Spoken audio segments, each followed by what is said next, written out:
राजनांदगांव जिले के सर्व आदिवासी समाज ने 32% आरक्षण की मांग को लेकर सोमवार को कलेक्टर परिसर के समीप धरना प्रदर्शन किया है और राज्यपाल के नाम एक ज्ञापन कलेक्टर को सौंपा है।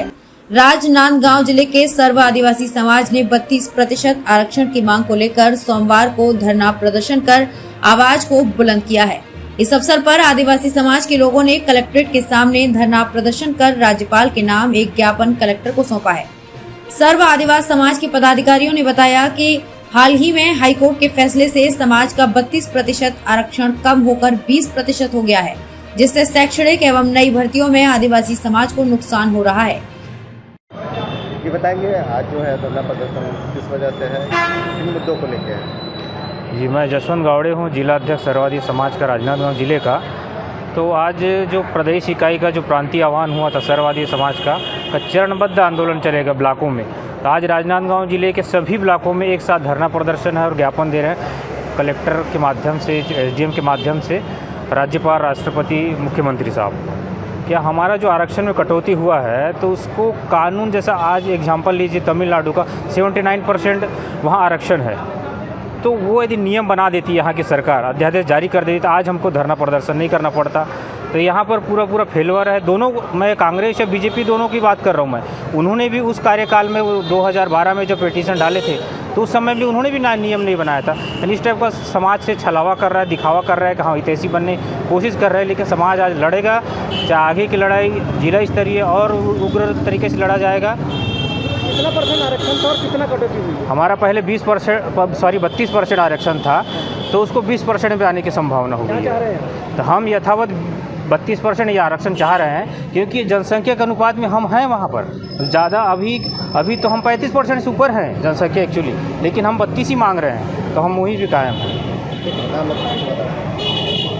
सरकार चाहे तो तुरंत अध्यादेश ला करके कर सकती है, और जो अभी कमियां हैं, जो तथ्य जुटाने हैं, जो आंकड़े जुटाने हैं, सामाजिक आर्थिक परिस्थितियों के बारे में अदालत जानना चाहती है विभिन्न संवर्गों के, तो वो सारी चीज़ें वहाँ प्रस्तुत करनी चाहिए। भाई जैसे क्या बोलते हैं तमिलनाडु और बहुत से राज्यों का उदाहरण है जहाँ पर 50% से ज़्यादा आरक्षण दिया जा रहा है संवैधानिक तरीके से। तो उसके लिए सरकार को काम करना चाहिए, और हम समाज की ओर से पूरे दृढ़ संकल्पित हैं कि हम अपना हक लेकर रहेंगे, और आज अब हम अपने हक की लड़ाई का यहाँ से शंखनाद कर दिए।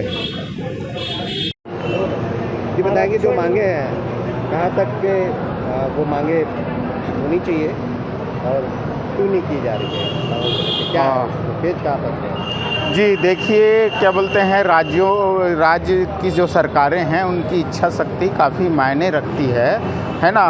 विदित है कि छत्तीसगढ़ का जब निर्माण हुआ विभाजन के बाद, यहाँ पर हमारी आबादी जो थी 32% थी, तो समाज का हक बनता था कि राज्य निर्माण के तुरंत बाद यहाँ पे आदिवासी समाज को 32% आरक्षण मिलता। लेकिन 2005 तक के केंद्र से भी ऐसा कोई निर्देश नहीं आया। 2005 में केंद्र से निर्देश आया, डीओपीटी ने निर्देश जारी किया कि 32% एसटी आरक्षण छत्तीसगढ़ में दिया जाए करके। उसके बाद भी समाज को ये आरक्षण नहीं मिला, तो लगातार संघर्ष हुआ। संघर्ष के बाद 2012 में तत्कालीन रमन सरकार ने जन दबाव के चलते अधूरे मन से इसको लागू किया। जैसी ये क्या बोलते हैं लागू हुआ, वैसी ही 20-21 याचिकाएं हाई कोर्ट में इस फैसले के विरुद्ध लगाई गई। वहाँ पर राज्य सरकार को अच्छे से तथ्य और आंकड़े प्रस्तुत करने चाहिए थे। वो रमन सिंह जी के ज़माने में भी नहीं हुआ, और अभी भूपेश बघेल जी के ज़माने में नहीं हुआ। इसलिए जो सरकार की समाज के लिए अदालत में प्रस्तुतिकरण की कमजोरी के चलते अदालत ने जो पिटिशनर हैं उनकी सुनते हुए सुप्रीम कोर्ट के पूर्व के निर्णय की 50% से अधिक आरक्षण नहीं होना चाहिए, वो असंवैधानिक है, तो इस फैसले को असंवैधानिक करार किया है। इस मौके पर प्रदर्शनकारियों ने राज्य सरकार के खिलाफ जमकर नारेबाजी की। समाज के लोगों का कहना है ST/SC को 32%, अनुसूचित जाति को 12% और अन्य पिछड़ा वर्ग को 6% आरक्षण का लाभ मिलता था, जिसे हाईकोर्ट ने अब 20% कर दिया है। राहुल रामटेके और लक्ष्मीकांत चंदेल के साथ ऋषि बांसोड़, विजन टाइम न्यूज।